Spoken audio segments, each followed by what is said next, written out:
My head was throbbing, and of course, my back and shoulder were as well, considering it's where I got stabbed.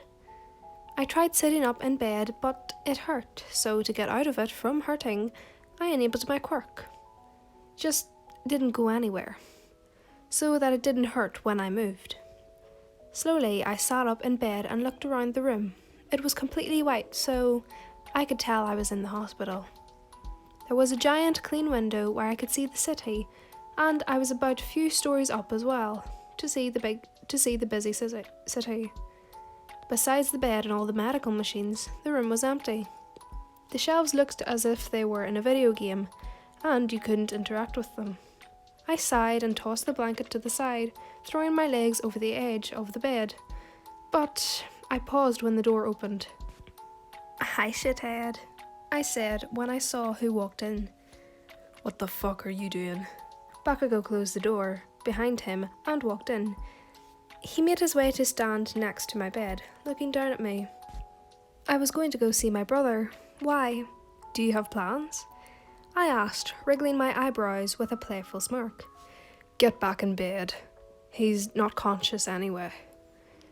Bakugou grabbed my legs, putting them back on the bed. He had an angry expression on his face, but his grip was soft and careful. "Hurry, before you can actually feel it," Bakugou mumbled when he quickly looked at my eyes, finally understanding my quirk that had to deal with my eyes, as he threw the covers back over me.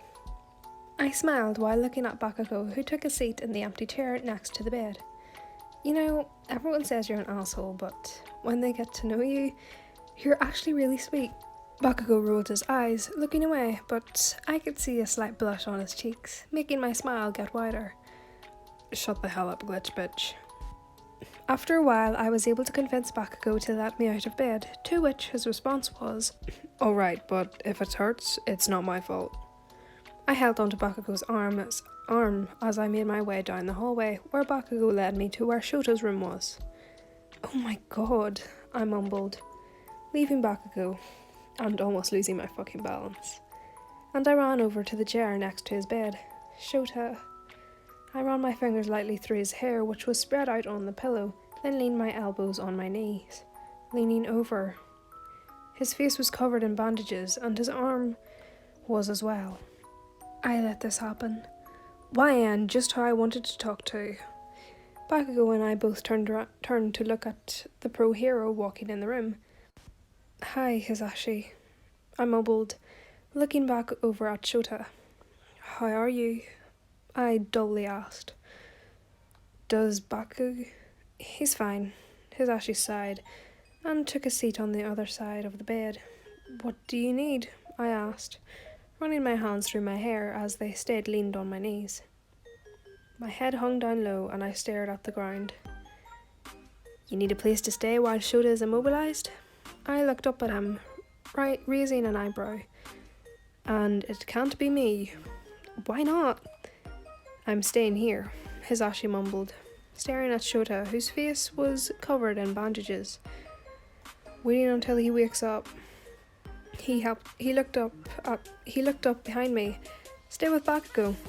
I quickly looked back at Bakugou, and then back at Hisashi, which got me a little dizzy. "What?" "You must be pretty comfortable with him if you're letting him know that Shota is your brother." I looked down at my hands, which were shaking. "Is that alright, Bakugou?" Bakugou shrugged. "Huh? I'm sure it'll be fine. Get parent permission first." "Are you fucking kidding me?" "As a teacher, I have to get it. And as someone who is very close to YN, I personally want it." Bakugou sighed, pulling his phone out of his pocket, and stepped out into the hallway. "So, you like this, Bakugou?" Hisashi asked once Bakugou left the room and closed the door behind him, leaning back in his chair. What?" My face heated up a little, and I looked down at the ground. "What makes you say that?"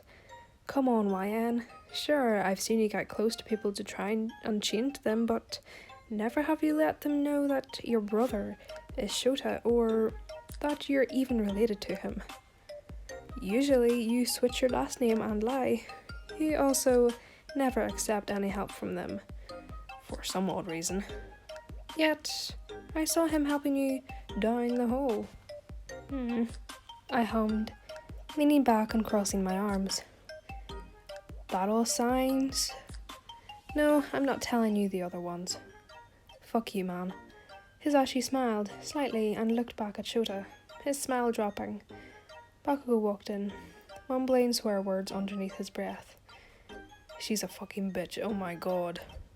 What did your mum say, Bakugou? I asked, looking at him. She said yeah, but she's fucking annoying and wants me home right now. I can be a little late though, so I can walk you to your house to get your fucking shit or whatever. I stood up and walked over to Hisashi, giving him a hug. Call me when he wakes up. I know he won't let me come down here, so just put me on the phone with him, if he can talk. If not, tell him I love him. I mumbled, backing up and walking over to Bakugou. Will do, hon. Holy shit, you're so fucking slow. Bakugou yelled at me from downstairs since he was too lazy to take off his shoes, as I told him I would just be a second. I quickly stuffed a ton of PJs in a suitcase along with some school uniforms, underwear, bras and socks. In addition, I threw in my charger to my phone and laptop, as well as my laptop itself. Before I glitched downstairs, I saw his jacket hanging on a hook in my room. I smiled and grabbed it, glitching down to the front door. Here. Jeez, calm down. I handed him his jacket and turned off the light as I bent down to put my shoes on. Bakugou opened the door, holding it open for me as I walked out. I reached up into the birdhouse and grabbed the keys as Bakugou shut the door. After I locked it, I put the key back and sighed, staring at the ground. I felt a warm hand on my shoulder and looked. You good?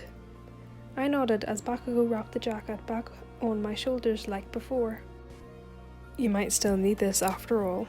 Come on.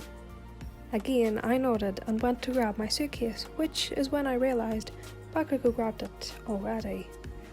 Me being me, I was about to say something about him being all nice for once, but he stopped me.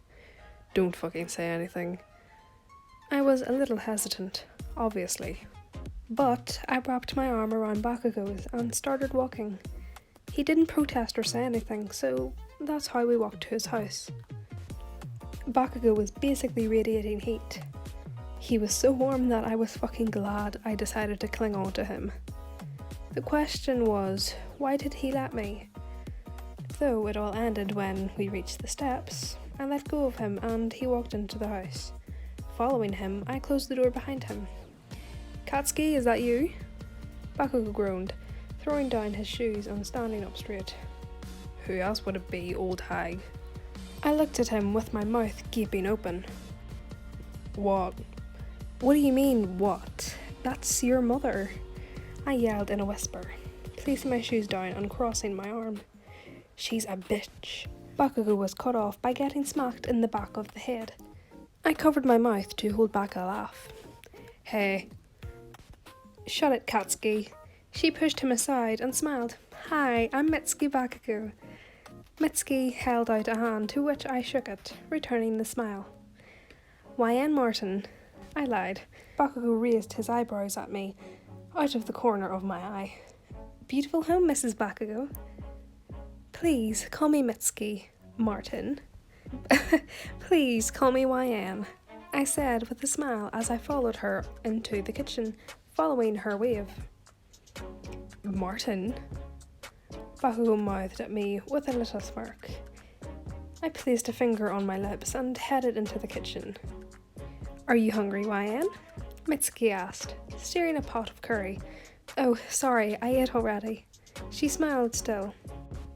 Oh, that's all right. You should get settled. Katsuki, show her to her room and then get your food. YN, if you need anything, ask Katsuki. I will force him to get it for you. Bakugou rolled his eyes and picked up my suitcase, nudging his head for me to follow him. Good night, Mitsuki. Night. When walking up the stairs, Bakugou sounded and looked annoyed. She's so nice though, Bakugou. Bakugou angrily swung open the door, giving me room to walk in. She's a bitch. Bakugou replied, walking in after me and placing my bag on the bed. Whatever. Also, when did you eat? I shrugged. I didn't, but I'm not really hungry. I mumbled, sitting on the side of the bed. Can't really stop thinking about how Shota must feel. A sigh escaped my lips. Whatever, I'm fine. Go eat, Bakugou. Bakugou did a sad smile and shrugged. Night, YN. Night.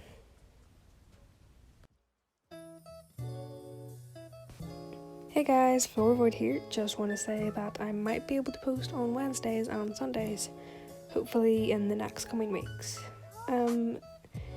Just so that you don't have to wait a long time for the next videos. So yeah.